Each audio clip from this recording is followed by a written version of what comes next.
ایسا کب تک چلے گا؟ ایسا کب تک چلے گا؟ ایسا کب تک چلے گا؟ ایسا کب تک چلے گا؟ اب تو جناب سنٹو صاحب تو وجد میں آ گئے، کہا کہ اچھا یہ تینوں قرآن پڑھ رہا ہے، رخ ہم بھی پڑھیں گے۔ اس نے بھی وضو کیا، قرآن نکال کر کھولا، اچھا تو ایک کہتا ہے کہ جو لکھا ہے سب صحیح، دوسرا کہتا ہے ایسا، دوسرا کہتا ہے جو تیرا حال وہ میرا حال، تیسرا کہتا ہے ایسا کب تک چلے گا؟ تو چلو ہم بھی پڑھ کے سناتے ہیں، جب تک چلے چلاتے رہو، جب تک چلے چلاتے رہو، جب تک چلے چلاتے رہو۔ ہنسنے کا نہیں رونے کا مقام ہے میرے پیارے اسلامی بھائیوں۔ میں ایک عکاسی پیش کیا ہوں آپ کے سامنے، ہمارے معاشرے کا حال کتنا برا ہو گیا ہے کہ آج ہمیں درود تک پڑھنا نہیں آتا۔ امام بیمار ہو گیا تو نماز پڑھانے والا کوئی نہیں، مؤذن کہیں چلے گئے تو اذان دینے والا کوئی نہیں۔ ارے جس اذان کو پیدا ہوتے ہی سنا ہو، جس اذان کو پوری زندگی میں روزانہ 5 بار، جمعہ کو 6 بار سنا ہو، اس اذان کو دہرانے کے لیے آج ہمت نہیں جٹ رہی ہے۔ 30 سال 40 سال 50 سال سے لوگ نماز پڑھتے ہیں مگر اذان نہیں دے سکتے۔ وہی آدمی چائے دکانوں میں بیٹھ کر اپنے گپ سڑاکے میں کہتے ہیں کہ مؤذن کو لگتا ہے کہ کل زیادہ ہی کھا لیا تھا، آج صبح الصلاۃ خیر من النوم بولنا ہی بھول گیا۔ یہ حال ہے ہمارا میرے پیارے اسلامی بھائی۔ خدا را اپنے حال پہ رحم کرے۔ آج کی یہ محفل پاک حضور سیدنا شیخ محی الدین عبد القادر جیلانی بڑے پیر دستگیر رضی اللہ تعالیٰ عنہ کے شان اقدس کو بیان کرنے کے لیے اور امت اور معاشرے کی اصلاح کے لیے منعقد کی گئی۔ ہم تو پیشگی بہت دعائیں رب کی بارگاہ میں کرتے ہیں کہ یہ جو چند نوجوان امتیاز بھائی ہیں، جاوید بھائی ہیں اور ان سے منسلک اور بھی اسلامی بھائی ہیں، معذرت سب کا نام نہیں معلوم ہے مگر ہمیں معلوم رہے نہ رہے اللہ کو سب معلوم ہے۔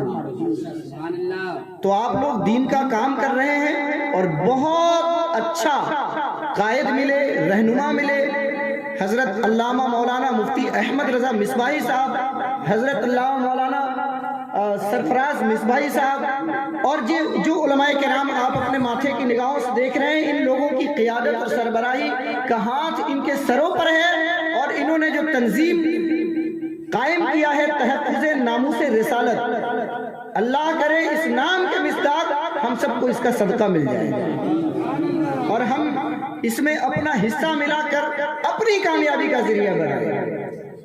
تنظیم کو کون کامیاب کرے گا؟ کسی کی ہمت نہیں، سکت نہیں، اپنی کامیابی کے لیے، اپنی کامیابی کے لیے کرنا ہے۔ خانہ کعبہ کی دیوار کے نیچے، خانہ کعبہ کے دیوار کے سائے میں ایک ننھا سا بچہ چند کنکڑیاں رکھ کر، ایک کم سن جوان چند کنکڑیاں رکھ کر اپنی پیشانی کو رگڑ رہا ہے اور کہہ رہا ہے اے اللہ، اے اللہ قیامت کے دن مجھے اندھا بنا کر اٹھانا تاکہ میرا گناہ جب لوگوں کے سامنے کھلے تو ہم لوگوں کے سامنے شرمندہ ہونے سے بچ سکے۔ دیکھنے والے نے دیکھا، آ کر دوش پہ ہاتھ رکھا، اٹھایا، کہا اے نوجوان تیرے پیشانیوں سے خون نکل رہے، کہاں سے آئے ہو، کیا نام ہے؟ کہا بغداد سے آیا ہوں، عبد القادر جیلانی نام ہے۔ اے میرے پیارے اسلامی بھائیوں، سبق ہے ہم سب کے لیے، جس غوث پاک کے ہتھیلی پر پوری کائنات ایک رائی کے دانے کے برابر ہو، اس غوث پاک کی عبادت اور ان کے توبہ کا عالم یہ ہے کہ پیشانی رگڑ رگڑ کر خون نکال لیے اور کہتے ہیں کہ عبد القادر کو اندھا بنا کر اٹھانا، ہم نے نیکی ہی کون سی کر لی ہے، ہم کس شان سے گھوم رہے ہیں، کس خوش فہمی میں ہم مبتلا ہو رہے ہیں۔ کچھ کرنا ہے تو کر جائیے. یہ جوان کام کر رہے ہیں, ان کا ساتھ دے کر گزر جائیے, ان کا ساتھ دے کر گزر جائیے. تھوڑا تھوڑا ہی صحیح کر کے گزر جاتے ہیں, تھوڑا تھوڑا ہی صحیح کر کے گزر جاتے ہیں. بیٹھنے والوں کے اوپر سے گزر جاتے ہیں, بیٹھنے والوں کے اوپر سے گزر جاتے ہیں. اور اپنے مد مقابل کا تعاقب کر لو, اپنے مد مقابل کا تعاقب کر لو. شہ سواروں کے قدم سر سے گزر جاتے ہیں. میرے پیارے اسلامی بھائیو, شہ سوار بن جاؤ. جو کام کرو رب کی رضا کے لیے. مختلف موضوعات ہیں اس ضمن میں, اس لیے تھوڑا تھوڑا 2-4 جملے میں عرض کر رہا ہوں. رب کی رضا کے لیے کریں, اور جب پتا چلے کہ یہاں پہ رب کی رضا شامل نہیں ہو رہی ہے, وہ کام نہ کریں, وہ کام ہی سرے سے نہ کریں. درود پاک پڑھیں. اللہم صلی علی سیدنا و مولانا محمد معدن الجود والکرم منبع علم والحکم وعلی آلہ وبارک وسلم. صلو علیہ الصلوۃ والسلام علیک یا رسول اللہ یا حبیب اللہ صلی اللہ تعالی علیہ وسلم. آج نام کے لیے زمانہ مر رہا ہے, آج نام کے لیے زمانہ مر رہا ہے, سبھی مر رہے ہیں. اے میرے پیارے اسلامی بھائی, رب کی بارگاہ میں 3 گروہ کو پیش کیا جائے گا. یہ 3 گروہ کون لوگ ہوں گے؟ ایک شہیدوں کا گروہ ہوگا, ہمارے لیے بھی سبق ہے. ایک سخیوں کا گروپ ہوگا, اور ایک قاریان قرآن کا گروپ ہوگا. اللہ پاک ان تینوں گروہوں کے بارے میں فرشتوں کو حکم دے گا, انہیں لے جاؤ گھسیٹتے ہوئے اور روندے منہ جہنم میں ڈال دو.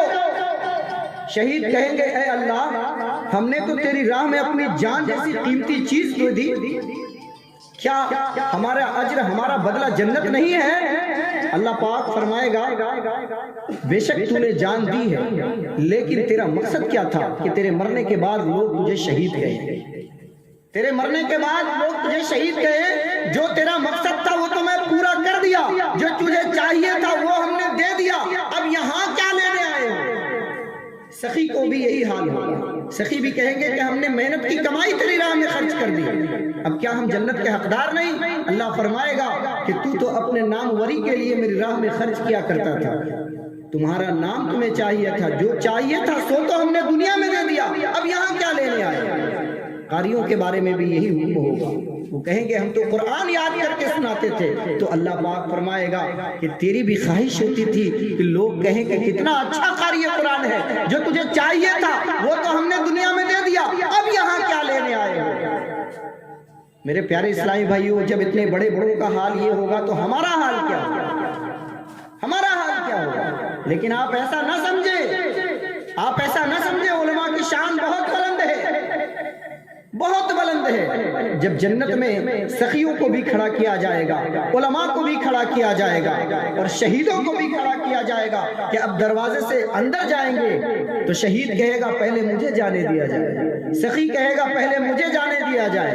حضرت جبریل علیہ السلام کو اللہ پاک بھیجے گا کہ جاؤ ان کا فیصلہ کر دو کہ پہلے کون جنت میں جائے گا, پہلے کون جنت میں جائے گا. سخی کہے گا کہ ہم نے تو اپنے مال و دولت کو سب راہ خدا میں لٹا دیا, اپنے لیے رکھا نہیں, پرواہ نہ کی اپنے آگے کا, تو ہمیں تو جنت میں جانے کا حق پہنچتا ہے.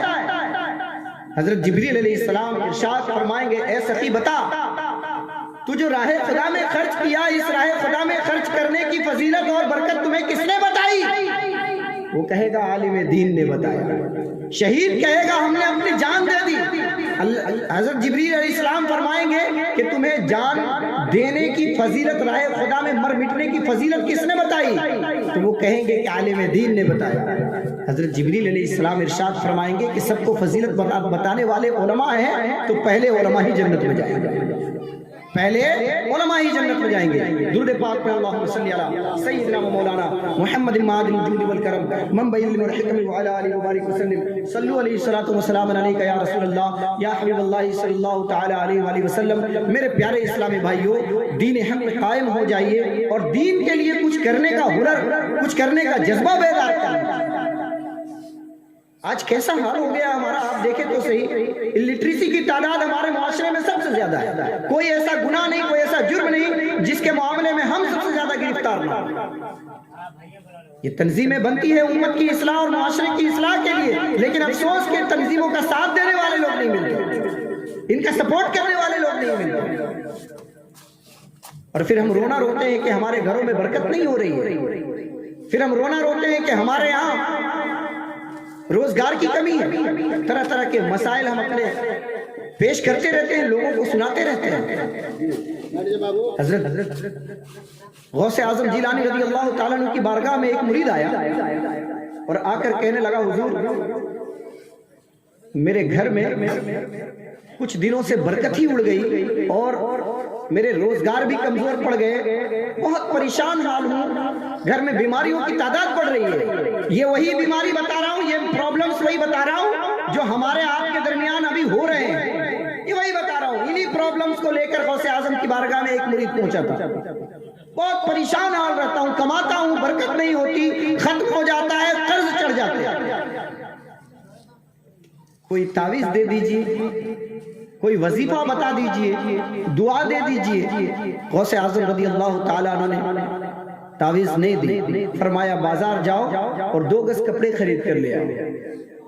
مرید چونکہ غوث اعظم کا مرید تھا، 2 گز کپڑے خرید کر لایا اور بارگاہ غوثیت میں پیش کر دیا۔ غوث اعظم رضی اللہ تعالیٰ عنہ نے اٹھا کر انہیں دیا، لے جاؤ اسے دروازے پہ لگا دیا۔ دروازے پہ لگا دیا گیا، 1 ماہ گزرا، وہ تاجر مرید ایک تھیلی میں کچھ دینار لے کر نذرانے کے طور پر غوث پاک کی بارگاہ میں آیا۔ آپ نے پوچھا یہ کیا ہے؟ کہا حضور یہ آپ کے لیے نظر لے کر آیا ہوں، نذرانے لے کر آیا ہوں۔ کہا پہلے بتاؤ حالات کیسے ہیں، سب کچھ ٹھیک ہو گئے؟ کہا حضور حیرت کی بات ہے، آپ نے نہیں معلوم اس کپڑے میں کیا دم کیا تھا، آپ نے تو مجھے دعا تعویذ گنڈا اور پانی وغیرہ تو دیے نہیں تھے، لیکن اس کپڑے میں کیا کرامت تھی کہ وہ کپڑا جب سے اپنے دروازے پر لے جا کر لگایا ہوں برکت ہی برکت ہو رہی ہے، اب گھر میں کوئی بیمار نہیں پڑ رہا ہے، روزگار میں ترقیات ہو رہی ہے، ہر طرف ٹھیک ٹھاک ماحول چل رہا ہے۔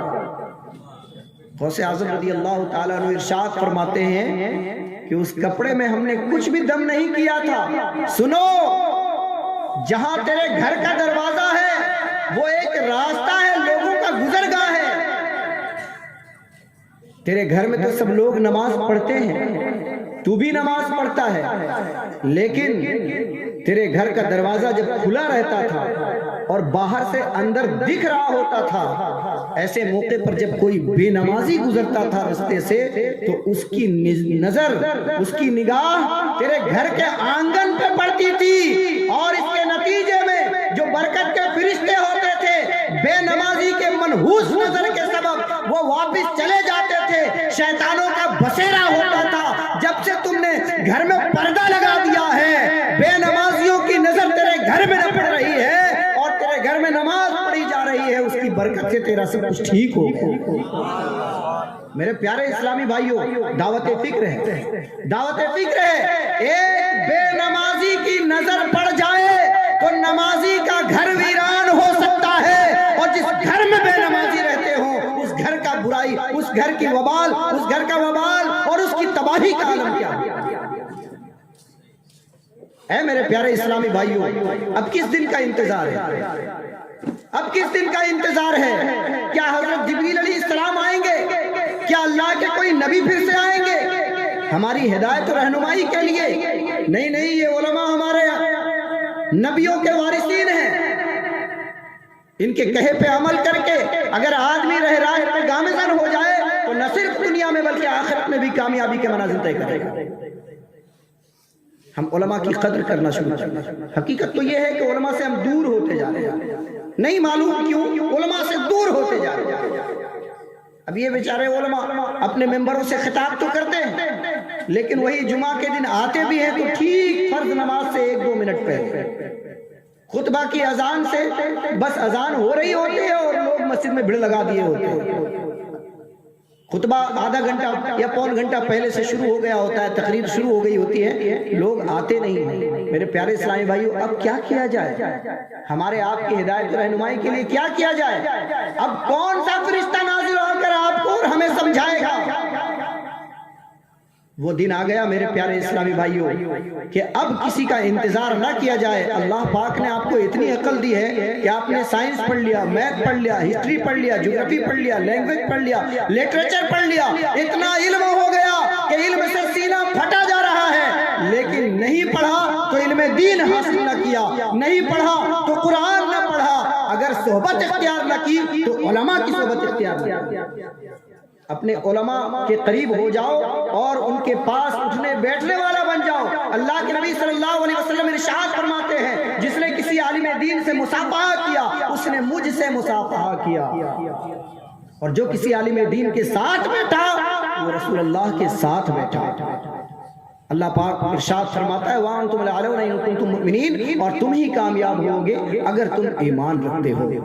اللہ پاک کی حضور دعا ہے کہ جو چند باتیں میں نے پیش کرنے کی کوشش کی ہے اس میں جو اچھی بات ہو وہ قبول ہو جائے اور آپ لوگوں کے دلوں تک بھی داخل ہو جائے, اور ہم سب اس پہ عمل کرنے کی کوشش کریں. اللہ پاک ہمیں عمل میں کامیابی نصیب فرمائے اور اخلاص کے ساتھ ہماری نیکیاں قبول فرما لے. وآخر دعوانا ان الحمد للہ رب العالمین. السلام علیکم ورحمۃ اللہ وبرکاتہ.